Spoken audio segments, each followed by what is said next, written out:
musuh Allah menghina dan memakar. Mujahid sejati tetap tegar tiada gentar. Mujahid sejati yang berjiwa badar, kokohkanlah semangatmu jangan pernah pudar. Walau musuh Allah menghina dan memakar, mujahid sejati tetap tegar tiada gentar. Salam dari kami untukmu, wahai para mujahid sejati. Janganlah kau gentar atau ragu di dalam menapaki jalan ini.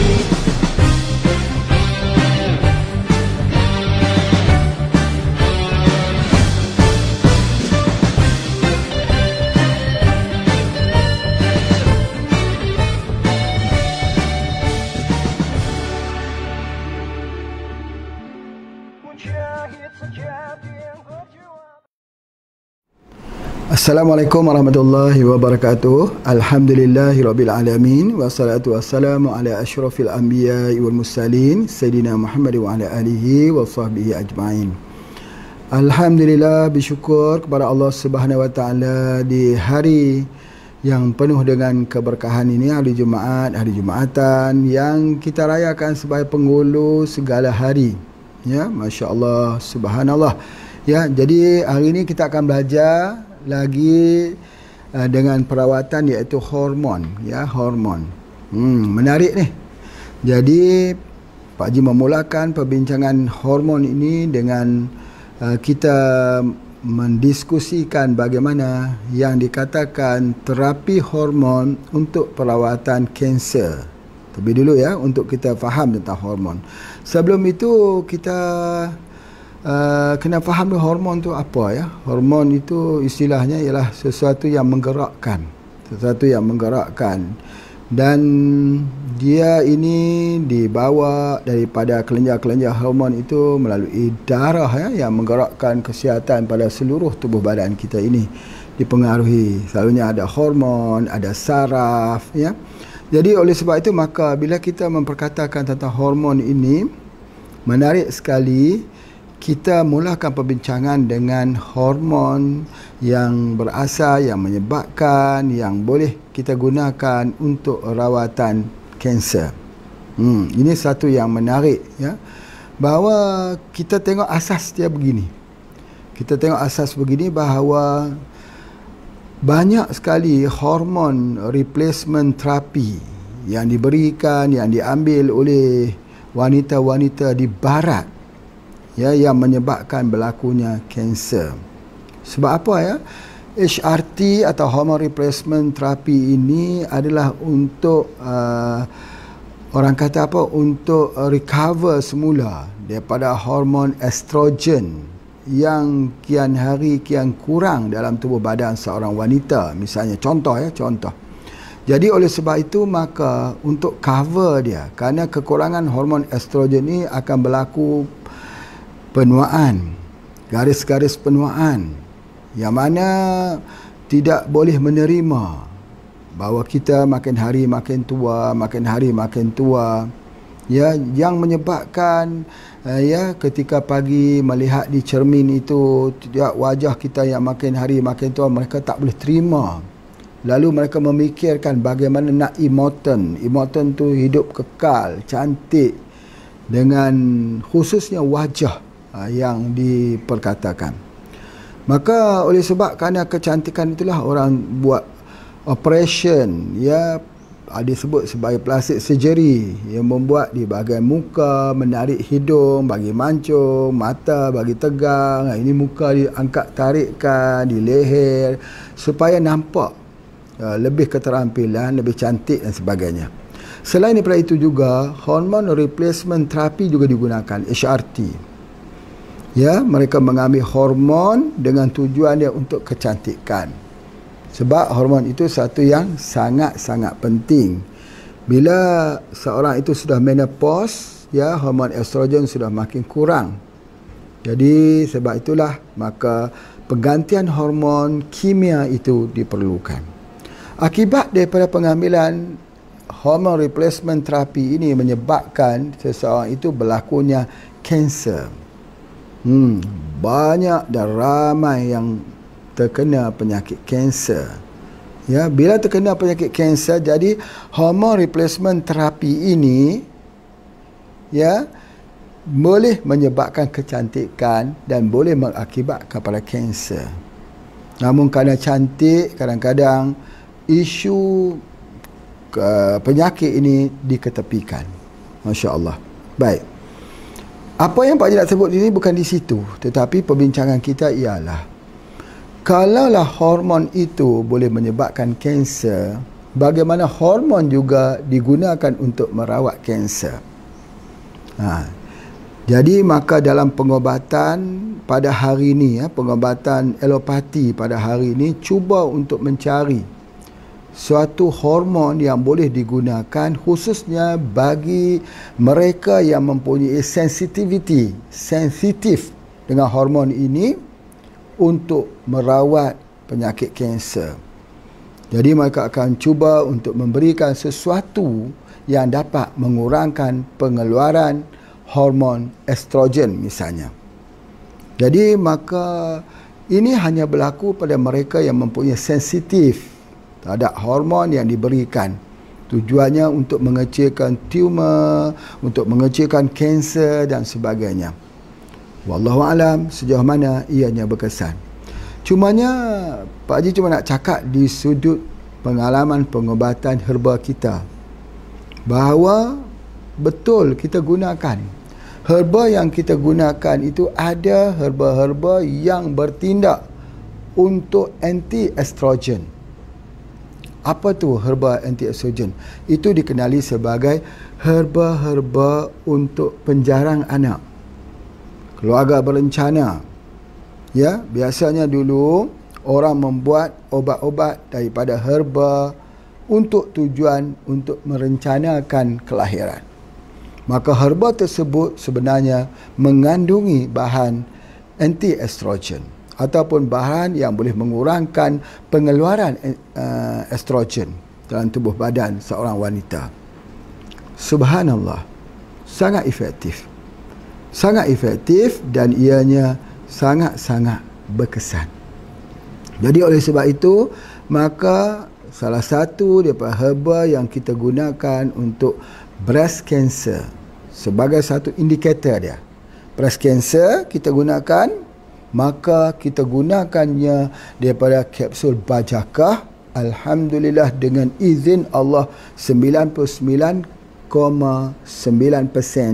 sembuh dengan izin Allah.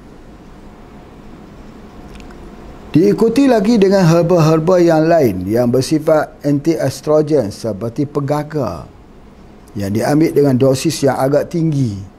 Begitu juga dengan herba-herba yang lain yang mempunyai kesan anti-estrogen.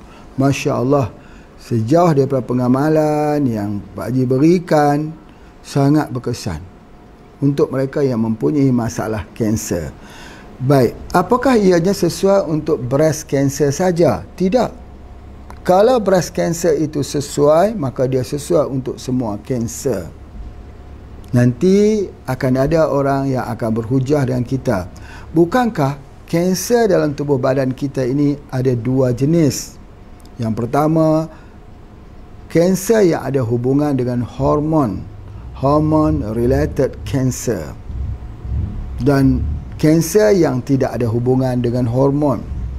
Apapun Pak Haji nak sebutkan begini, secara umum kesimpulan kesemuanya, kanser ada hubungan dengan hormon. Semua kanser mempunyai hubungan dengan hormon. Oleh sebab itulah maka kita menggunakan herba ini baik untuk semua kanser. Baik untuk kanser usus, baik untuk kanser rahim, baik untuk kanser otak, baik untuk kanser-kanser yang lain. Tetapi salah satu daripada pengamalan kita ialah mensinergikan sesuatu herba. Sinergikan herba itu supaya dia mendapat kesan yang sempurna 100% daripada kelebihan yang ada pada herba tersebut, dan mengelakkan daripada mengambil makanan-makanan yang boleh menyebabkan kontra herba itu tidak berkesan. Ya, semalam Pak Haji terangkan bagaimana seseorang yang memerlukan iodin, dia tidak boleh, yang ada masalah thyroid, dia tak boleh mengambil psyllium khas.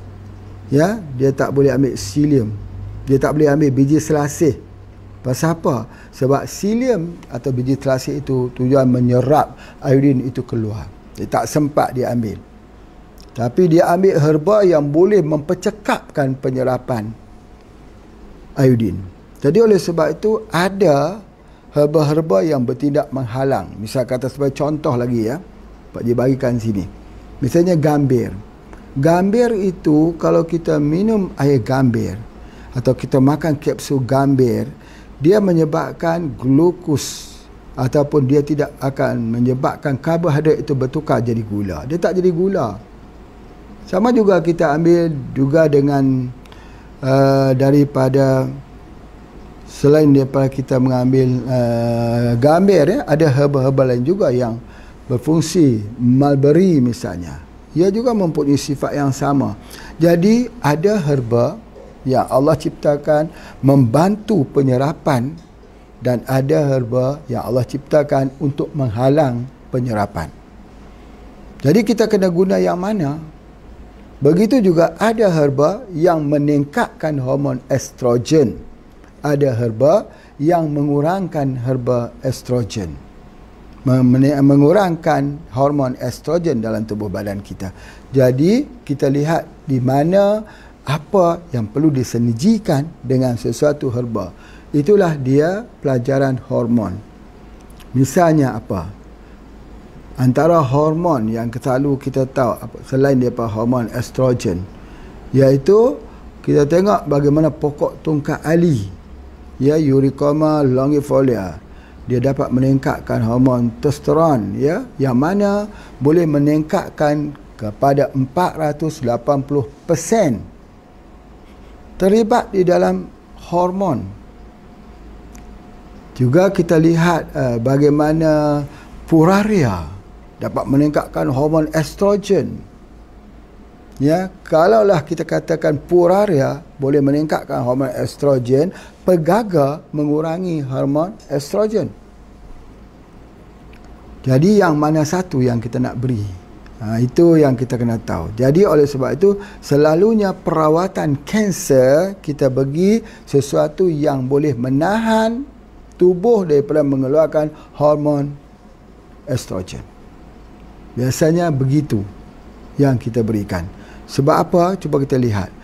Balik yang Pak Haji sebut tadi, hormone replacement therapy, HRT. Berikan hormon estrogen pada seseorang dengan tujuannya untuk jadi muda semula. Tetapi terjadinya kanser. Jadi kanser terjadi kerana penambahan hormon estrogen. Oleh sebab itu maka kita kena kurangkan hormon estrogen. Maka kanser dapat kita rawat dengan mudah, insya-Allah, dengan izin Allah. Jadi hari-hari, hampir hari-hari Pak Haji menerima kunjungan pesakit-pesakit kanser di sini. Alhamdulillah, dengan gabungan, dengan sinergi kita begitu, alhamdulillah ramai yang sembuh. Yang kita suka bukan sebab daripada faktor-faktor yang lain, tetapi kita suka melihat kegembiraan wajah orang yang kena kanser ini. Daripada wajahnya yang muram, sedih, tiba-tiba menjadi gembira. Mereka datang hari pertama dalam keadaan menundukkan muka, bercakap dengan linangan air mata, tapi 7 hari kemudian mereka datang bercakap dengan sebuah senyuman harapan. Itu kita punya kehendak kita. Itulah kebahagiaan untuk kita. Alhamdulillah. Jadi hormon ini satu faktor yang penting. Pada Pak Haji satu faktor yang penting. Baik. Kalau begitu Pak Haji nak bawa sebentar kita memperkatakan tentang hormon yang jadi hormon induk.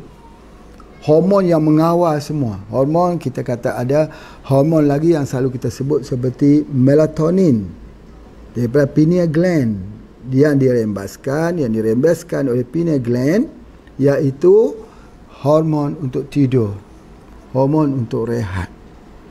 Kalau tidak ada melatonin, badan kita lemah.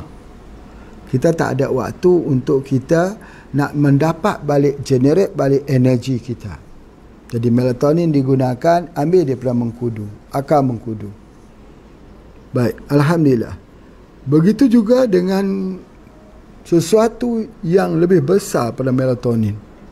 Ya, walaupun kita cuba cakap tentang pokok tungkat ali yang mempunyai kadar keupayaan peningkatan 480% hormon testosteron ini, setelah mengambilnya itu menjadi count of sperm itu, jumlahnya itu lebih tinggi. Dan namun begitu ada satu lagi hormon induk yang mengawal kita, yang pada pemerhatian Pak Haji, dia perlu diberikan suatu keutamaan sepada setiap hari dalam kehidupan kita. Hormon ini hormon mengawal keseluruhannya. Dia bukan hormon untuk kawal kanser, bukan, tetapi dia mengawal imuniti. Dia bukan hormon untuk untuk digunakan bagi penyakit-penyakit apapun, tetapi dia digunakan untuk kesemuanya. Bila dia sudah bangunkan imuniti, dia terawat untuk semuanya. Apakah nama hormon itu? Hormon itu dikenali sebagai human growth hormone, hormon pertumbuhan manusia. Hormon pertumbuhan manusia ini atau HGH ini memang kedapatan di dalam dunia pengobatan moden, diberikan dengan sejarah suntikan injection kepada para atlet, ahli-ahli sukan negara, ya, di mana mereka yang terlibat dalam pembinaan otot, mereka yang terlibat dalam angkat berat untuk mendapat energi, mereka yang terlibat di dalam sukan-sukan dan sebagainya. Sebab apa hormon ini diperlukan? Sebab hormon inilah yang akan mengalami pengurasan ataupun makin menjadi habis bila usia kita bertambah. Apa yang terjadinya? Kita tidak kuat berjalan, tulang menjadi lemah, mata menjadi kabur, dan kita sudah jadi tidak kuat. Soalannya, kenapa kita menjadi lemah di usia tua? Sebab kita kekurangan HGH. Jadi oleh sebab itu, maka Pak Haji nak fokuskan bagaimana kita dapat membuat sebuah langkah prevention, langkah pertahankan fizik kita dengan pengamalan HGH seumur hidup. Ramai yang mengatakan bahawa HGH tak mungkin HPA dapat mengeluarkan HGH kerana katanya HGH itu daripada kimia yang mahal harganya. Tak mungkin HPA dapat mengeluarkan HGH yang murah seperti ini. Ya, memanglah HGH kimia itu mahal dan kita tak mencadangkan menggunakan HGH kimia. Sama juga kita tak cadangkan gunakan hormon replacement therapy, HRT. Tetapi kita mencadangkan menggunakan daripada sumber alami. Sumber alami ini Pak Haji dah terangkan bahawa dia adalah mempunyai HGH yang akan menjadikan kita ini sentiasa mempunyai kecukupan di sudut energi dan sebagainya. Cuba kita lihat bagaimana seorang pemuda yang berusia 23 tahun hingga 35 tahun. Mereka mempunyai energi yang kuat. Kita juga dulu pernah merasakan kekuatan itu. Tetapi kenapa ketika berinjak tua, usia makin senja, kita jadi semakin lemah. Lemah itu bukan hanya pada tenaga, lemah pada tulang, lemah pada fikiran, lembab dan lambat untuk kita memahami sesuatu hal. Ianya kesemuanya terkait dengan human growth hormone.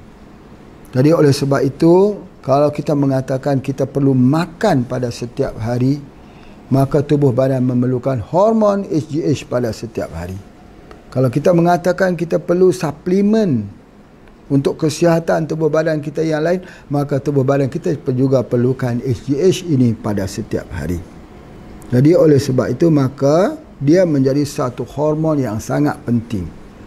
Hormon yang sangat penting ini, alhamdulillah, Pak Haji akan detailkan satu persatu apakah fungsi hormon ini. Yang pertama ialah fungsi untuk pembesaran.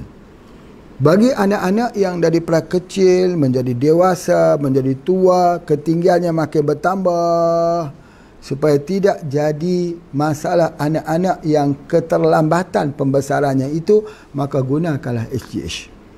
Jadi HGH ini dia membantu supaya pertumbuhan tulang itu semakin sempurna. Jadi oleh sebab itu, tulang adalah merupakan salah satu daripada bahagian tubuh yang terkesan dengan human growth hormone. Apa yang penyakit tulang yang dihasilkan? Sebelum itu ialah lemah tulang. Ya, lemah tulang, tulang mudah patah dan sebagainya. Dalam satu penelitian mendapati bahawa seorang yang berusia 75 tahun mengalami patah tulang. Tulang itu menjadi sembuh dengan cepat, menjadi bercantum dengan cepat dengan wujudnya HGH. Biasanya kalau orang tua susah nak menyambung tulang yang patah. Tidak ada seorang doktor di dunia ini yang boleh menyambung tulang. Doktor hanya meletakkan tulang betul pada tempatnya saja. Maka tulang itulah yang bergerak dengan keupayaan tersendiri merawat supaya berlaku percantuman semula tulang yang patah. Persoalannya, kenapa waktu kecil mudah kalau patah tulang, tulang cepat disembuhkan. Tiba-tiba kalau waktu sudah tua, tulang sukar untuk disembuhkan kerana kekurangan HGH. Jadi oleh sebab itu dalam penelitian ini mengkaji bagi mereka yang sudah berusia tua diberikan HGH, mendapati bahawa pertumbuhan tulang patah itu sama seperti remaja. Baik, kalau tulang yang tua itu mengalami masalah density, keropos atau menjadi tak kuat dengan pertambahan usia, boleh tak diterbalikkan bahawa orang yang berusia 75 tahun mempunyai struktur, density tulang sama seperti remaja? Jawapannya boleh. Sebab apa? Sebab dia dibantu oleh hormon. Hormon itu dikenali sebagai human growth hormone. Jadi oleh sebab itu, bagi anak-anak yang tak boleh berjalan, kadang-kadang kita tengok anak-anak itu berusia 2 tahun tak boleh berjalan, 4 tahun tak boleh berjalan. Kenapa tak boleh jalan? Kerana tulangnya tak kuat. Bagaimana untuk menguatkan tulang? Maka pertengkakkan hormon HGH. Berikan hormon HGH pada anak-anak. Kalau sukar untuk kita semprot di dalam lidah 7 kali, semprotkan dalam air bagi dia minum. Itu adalah yang terbaik. Jadi tulang ini juga kita berikan kepada ibu-ibu yang hamil dengan tujuan untuk dia dapat sempurna di tulang belakangnya ketika awal-awal kehamilan, untuk mengelakkan anak itu dapat mengalami kecacatan. Itu adalah tulang, di mana mereka yang menggunakan HGH dia akan mendapat tulang yang kuat. Para atlet, ahli-ahli sukan negara, mereka menggunakan HGH untuk tulang yang kuat. Mengangkat berat, kita melontar peluru, bowling dan sebagainya, semua memerlukan kekuatan tulang dan otot. Jadi oleh sebab itu maka HGH diperlukan. Untuk orang yang patah, untuk anak kecil yang tak boleh berjalan kerana kelemahan tulang, untuk ibu-ibu yang mempunyai masalah di lutut. Di lutut. Sebab apa? Sebab tulang ini, lutut itu menampung berat badan pada tubuh badannya itu. Maka menyebabkan tulangnya itu tidak kuat. Otot lutut tak kuat. Solat sambil duduk di atas kerusi. Mahu tak Pak Haji ajarkan bagaimana kita dapat solat sambil berdiri dengan menggunakan HGH? Ambil saja 1 hari 5 kali, semprot 7 kali dalam air.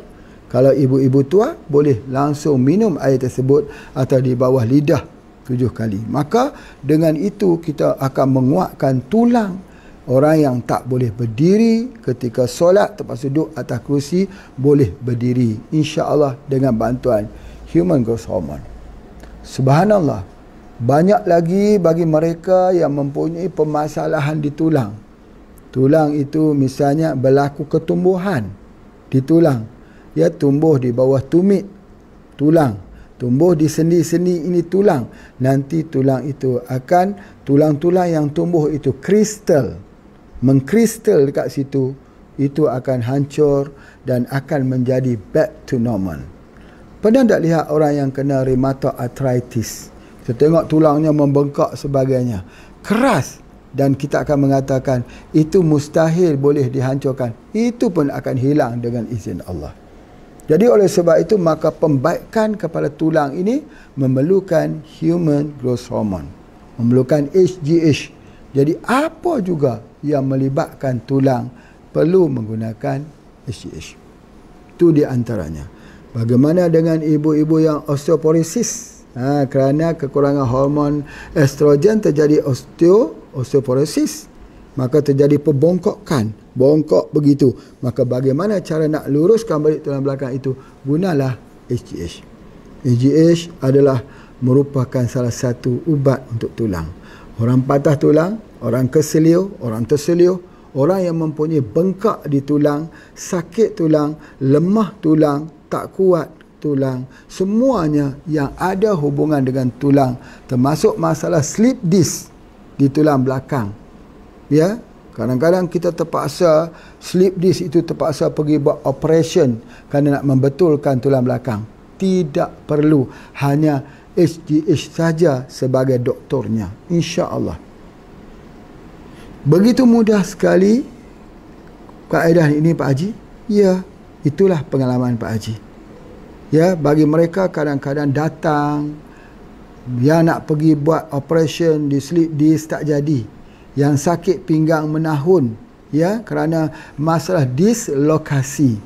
Masalah itu ada kesemutan, kebas di ujung jari kerana masalah di tulang belakang. Sakit kepala selalu kerana masalah di tulang belakang. Tak habis-habis sakitnya di tulang belakang ini bertahun-tahun. Sakit di pinggul sebelah kiri atau kanan, menjalar kesakitannya itu sampai di bawah telapak kaki. Itu semua daripada masalah saraf. Bagaimana cara membetulkannya itu? Betulkan dislokasi slip disc yang ada di tulang belakang itu dengan menggunakan human growth hormone. Subhanallah, maha suci Allah. Bagaimanakah hormon yang maksudnya penggerak telah menggerakkan ke semua tulang-tulang ini dan membina semula tulang-tulang ini dan memperkuatkan tulang-tulang manusia yang menjadikan tubuh badan manusia itu berdiri dengan struktur yang kuat. Dia berdiri dengan struktur yang kuat, postur yang kuat. Sebab apa? Sebab daripada pembedaan tulang yang kuat. Kerangka adalah merupakan salah satu daripada faktor utama tubuh badan seseorang itu menjadi sihat atau tidak. Itu adalah fungsi pertama HGH. Bagi pula fungsi yang kedua HGH setelah tulang, iaitu dia terlibat di dalam bebanan di otak. Apabila kita menjadi semakin berusia ke arah senja, otak kita sudah mengalami dipanggil kabus otak. Kabus otak ini ada dua kelemahan. Yang pertama, kelemahan mengingat. Dia sudah mula lupa. Dia mudah untuk jadi pikun, dan dia akan menyebabkan kelemahan mengingat inilah yang menyebabkan lama kelamaannya dia jadi semakin perlahan, slow, dan menjadi semakin tidak efisien dia untuk berfikir. Tidak mempunyai keupayaan laju berfikir, cepat berfikir. Ini juga berlaku akibat daripada tua. Bagaimana kita jangan jadi fikiran kita lemah. Jangan kita biarkan supaya fikiran kita, data-data dalam fikiran kita itu hilang. Jangan biarkan. Maka kita perlu kepada human growth hormone. Yang pertama, untuk menguatkan memori.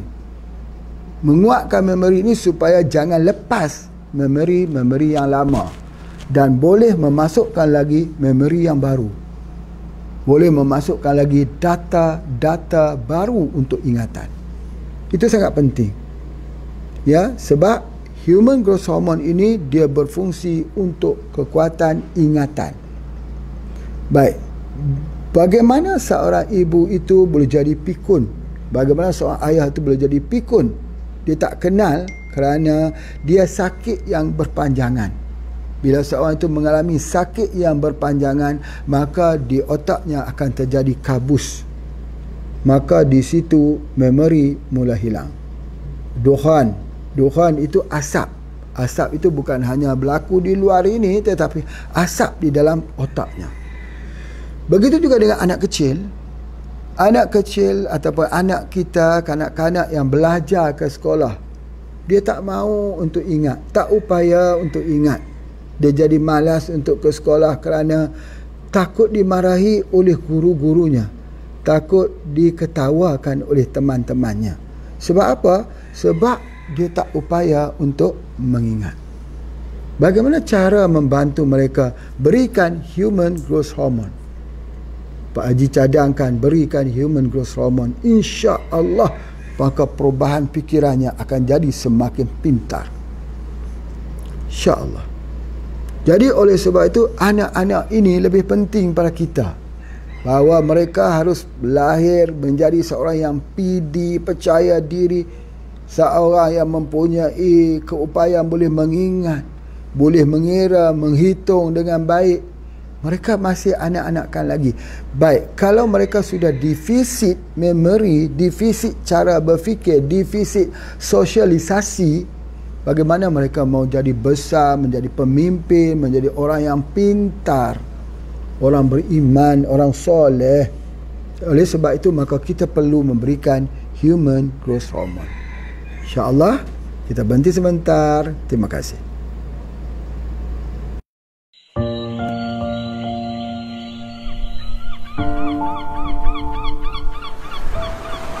Tanjung Jaga terletak di daerah Yan, Kedah, Darul Aman.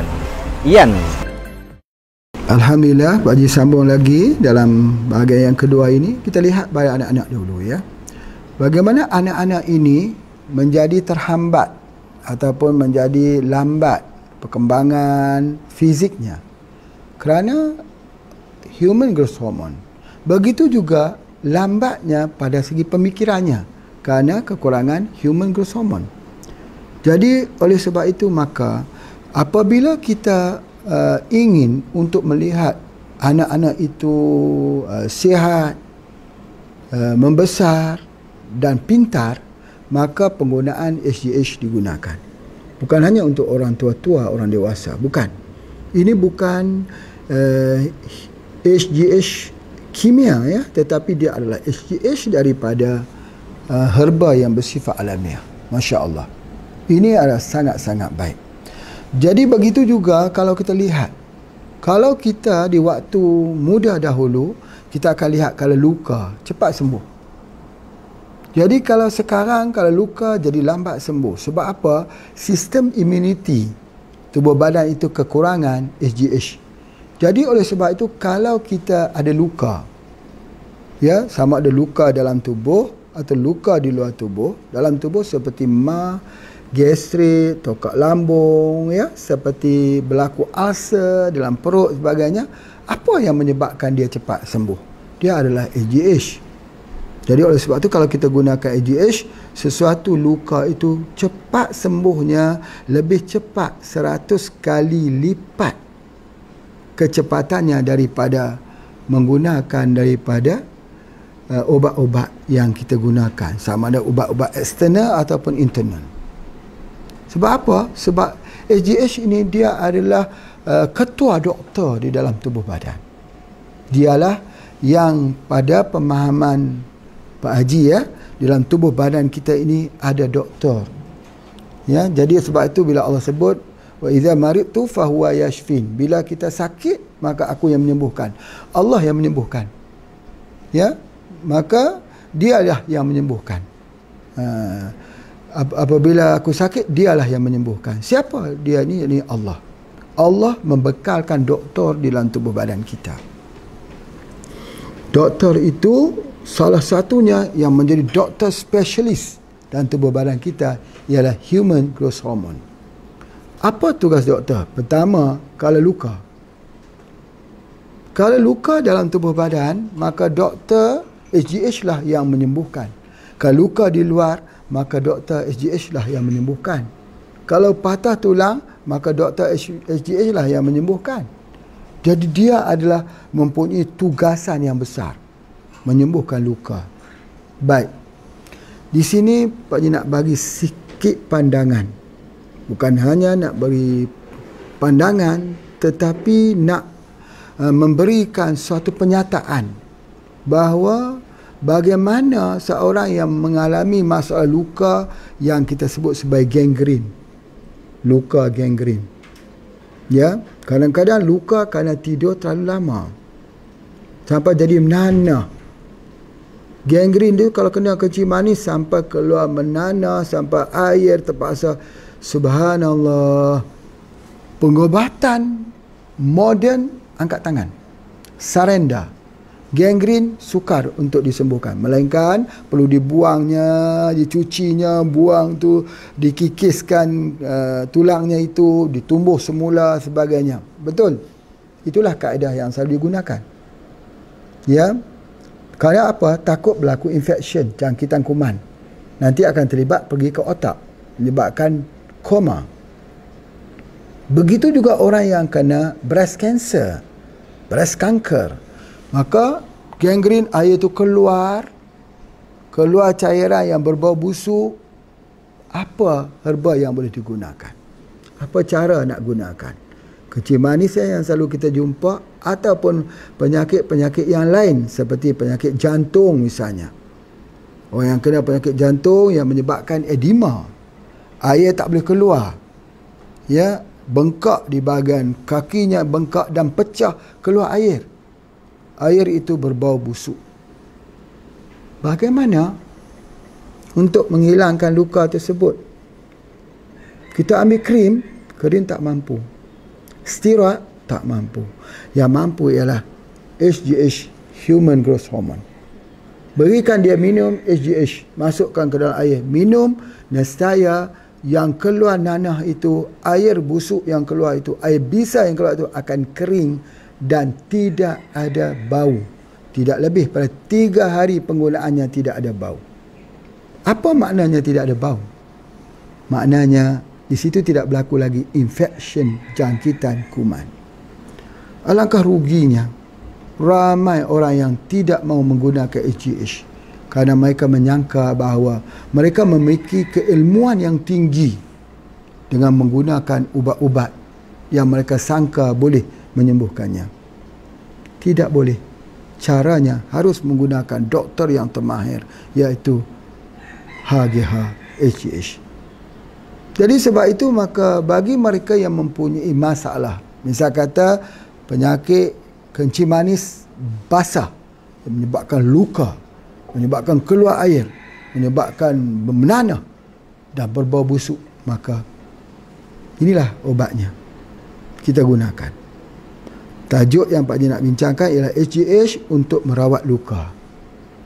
Bagaimana pula kalau luka di dalam kepala ini jadi stroke? Bila pecah pembuluh darah, maka pada ketika tersebut maka akan terjadi darah beku yang menyebabkan stroke di kiri dan juga sebelah kanan. HGH dia membuat supaya darah jangan membeku, darah jangan menjadi semakin kental. HGH dia adalah untuk mengencerkan darah dan menutup luka-luka di dalam salur darah di dalam otak manusia.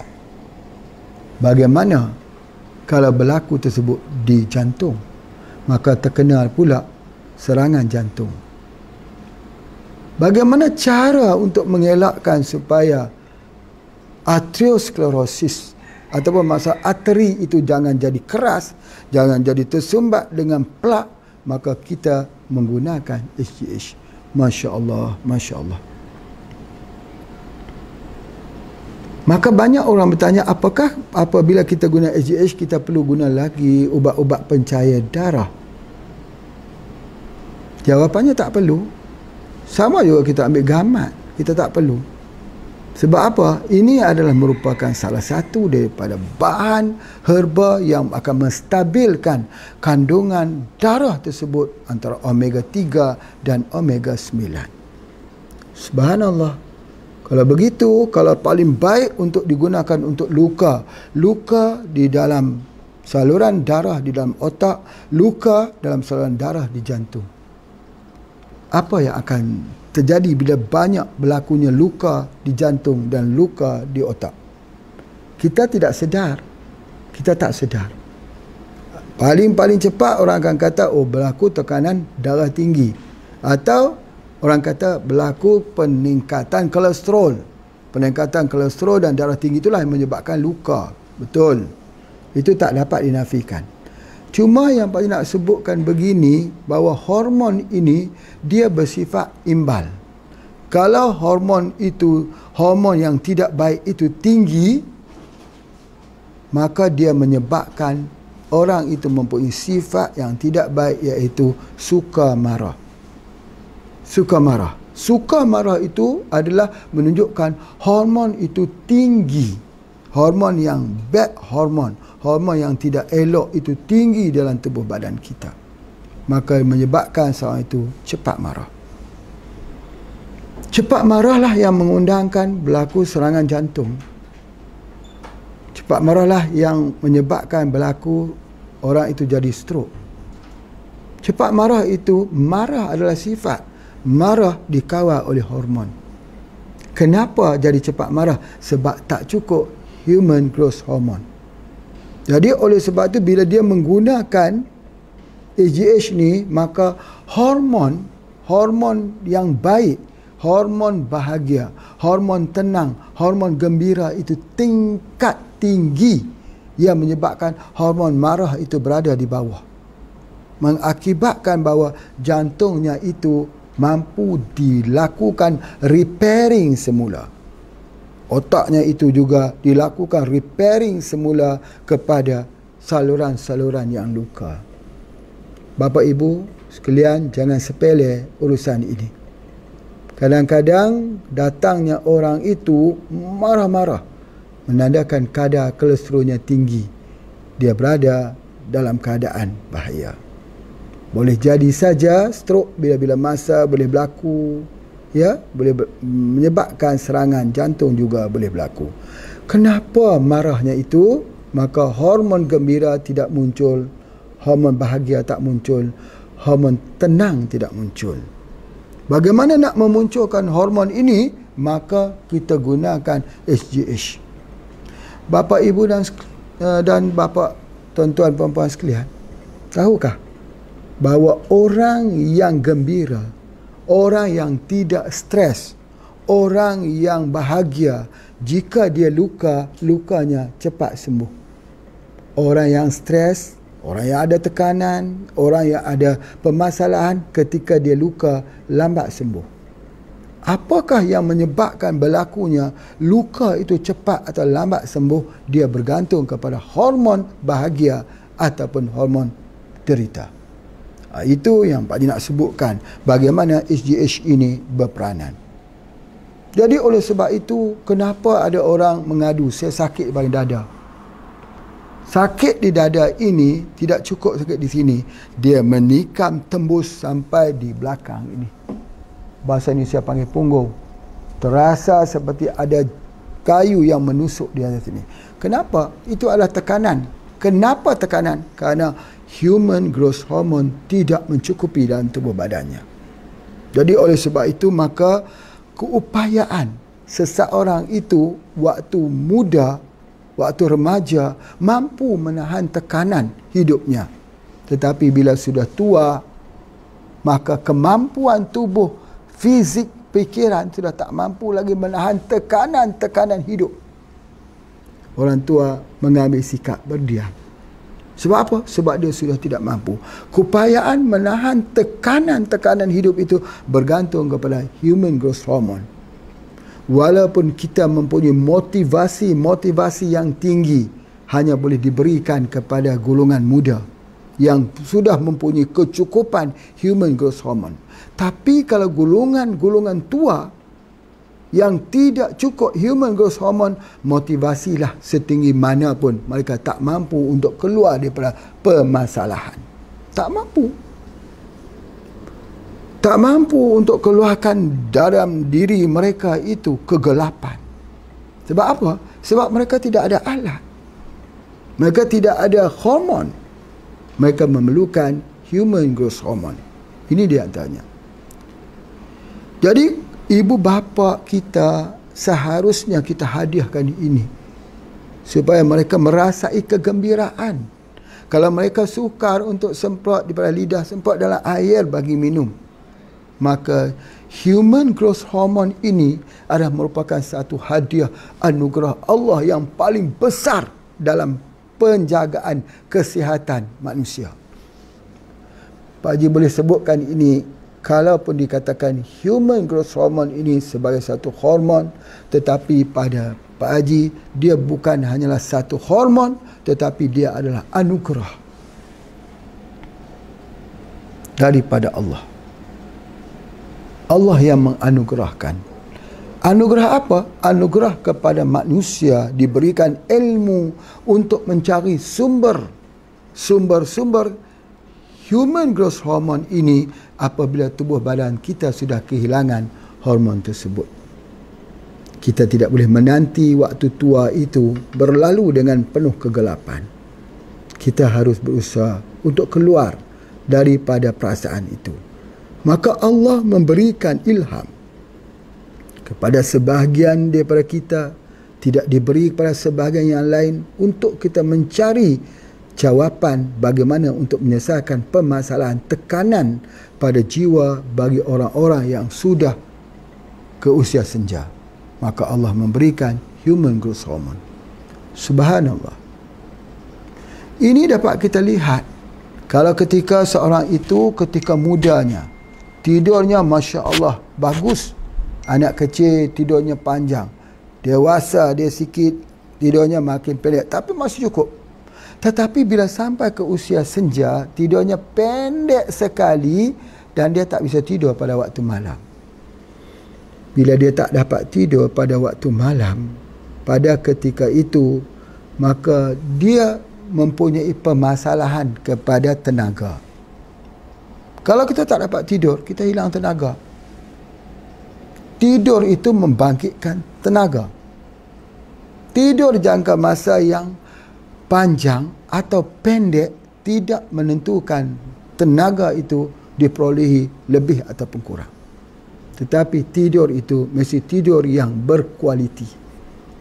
Bagaimana cara untuk dapat tidur yang berkualiti? Kita berikan human growth hormone. Jadi bagi mereka yang suka tidur pada waktu malam, bagi mereka yang tak ada tenaga untuk bekerja, tak ada tenaga untuk berfikir, tak ada tenaga untuk bergerak, maka dia perlu memperbaiki tenaga itu dalam tidurnya. Walaupun tidur yang pendek tetapi berkualitas, sehingga kan tidur itu walaupun dalam tempoh masa 1 atau 2 jam, tapi dirasakan tidur seperti tidur 6 jam, 8 jam. Masya Allah. Sebentar saja tubuh badan akan repairing dan mengenerate energi itu keluar dengan cepat. Itulah human growth hormone. Jadi indikator dia tengok pada tidur. Kita ini lupa, kebanyakan sakit mencari obat, tapi kita lupa tentang melatonin. Melatonin adalah doktor yang kedua selepas human growth hormone. Melatonin adalah hormon tidur. Tetapi melatonin ini tak boleh dikeluarkan oleh pineal gland ataupun semakin kurang dikeluarkan oleh pineal gland dengan perubahan usia kita yang menginjak pada usia senja. Tetapi dengan pengambilan HGH, maka melatonin daripada pineal gland itu dikeluarkan dengan secukupnya. Masya Allah. Bila seorang itu dapat tidur maka dia dapat menahan beban yang berat pada pemikirannya, hatinya menjadi tenang, gembira, emosinya terkawal. Kita bercakap tentang emosi. Bagaimana kita lihat bahawa emosi ini, boleh tak kita mengawal emosi, atau emosi yang mengawal kita? Boleh tak emosi itu boleh dikawal, mempunyai ketenangan, mempunyai kebijaksanaan di dalam membuat sebuah kebijakan. Itu semua adalah emosi. Jadi oleh sebab itu, mereka-mereka yang melibatkan dengan apa juga aktivitas kehidupan, seorang guru perlu mempunyai emosi yang baik. Seorang pelajar perlu mempunyai emosi yang baik. Seorang pekerja harus memiliki emosi yang baik. Seorang yang menjadi pentadbir, dia perlukan emosi yang baik. Ahli politik, dia perlukan emosi yang baik. Ya, seorang doktor, dia memerlukan emosi yang baik. Kalau dia tidak memiliki emosi yang baik ini, maka dia akan menyebabkan kerja-kerjanya itu mengalami kecacatan. Hidup kita ini dikawal oleh emosi. 4 perkara yang sangat penting: physical, mental, emosi, spiritual. Emosi sangat penting, sebab emosi ini akan menentukan bagaimana kita berinteraksi dengan lingkungan kita, bagaimana kita itu melayani lingkungan kita. Kalau boleh Pak Haji selitkan di sini satu ungkapan untuk kita faham. Apakah dalam hidup ini yang disukai oleh Rasulullah? Apa yang Rasulullah itu suka dalam hidup ni? Dengar jawapannya betul-betul. Rasulullah itu suka sekiranya umatnya dilayani dengan sebaik-baiknya. Rasulullah itu, kesukaan Rasulullah itu suka apabila umatnya dilayani dengan sebaik-baiknya.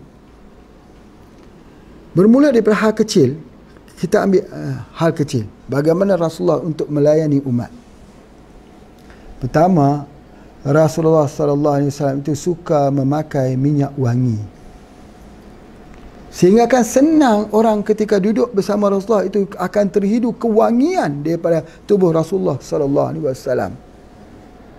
Sehingga sahabat mengatakan, di mana juga lorong jalan yang dilalui oleh Rasulullah, mereka dapat mengetahui, kerana bau itu masih terdapat pada jalan tersebut. Memakai minyak wangi ini membuat orang senang, membuat umatnya itu senang. Itulah kesenangan Nabi SAW. Itu dapat dilihat kepada bagaimana kita melayani tetamu. Buat tetamu kita senang, maka itulah kesenangan Nabi SAW. Bagaimana membuat Nabi itu senang? Dengan menyenangkan umat-umatnya, iaitu dengan menyenangkan saudara dan lingkungan yang berada di tepi kita. Jangan jadikan orang cemas, jangan jadikan orang takut, jangan jadikan orang tidak berharga. Jadikan ke semua orang berharga. Jadikan ke semua orang berguna. Jadikan ke semua itu harus dirangkul dalam sebuah kebesaran hati yang dimiliki oleh orang yang memiliki emosi yang terkawal. Teringatlah kawan, Pak Haji lama dah tak jumpa ni. Ya, Akmal yang tinggal di Malang dengan lagu Senyum. Apa kata Akmal? Ya, suara persaudaraan. Akmal kata lagu Senyum itu tidak pernah menghabiskan hartamu. Senyum itu perlu kamu menarik dua bibir kamu ke atas saja. Dengan apa? Dengan kebesaran hatimu. Walaupun hatimu terluka, boleh senyum. Kita tak boleh harap orang senyum semua pada kita, tapi kita boleh senyum untuk semua orang. Dengan apa? Dengan kebesaran hati. Kebesaran hati itu, itulah namanya emosi. Emosi. Pernah datang seorang berjumpa dengan Rasulullah SAW. lalu berkata yang tidak enak kepada Rasulullah, kata yang sampai Nabi bertanya, masih ada lagi yang ingin kau perkatakan? Begitu sekali emosi Rasulullah, terkawan. Kalau orang marah kita, kita marah orang balik, berartinya sudah tertular kemarahan orang kepada kita, berartinya kita tak dapat kontrol emosi kita. Rasulullah tidak. Sampai orang tu kata, marah sebagainya, sudah habis Rasulullah mendengar satu persatu. Masih ada lagi yang belum diperkatakan. Masya Allah. Beda dengan emosi kita. Emosi kita tak kontrol, tak bisa dikontrol. Jadi bagaimana, kenapa emosi kita tidak bisa dikontrol? Itu keimanan yang menentukan emosi. Yang kedua ialah hormon.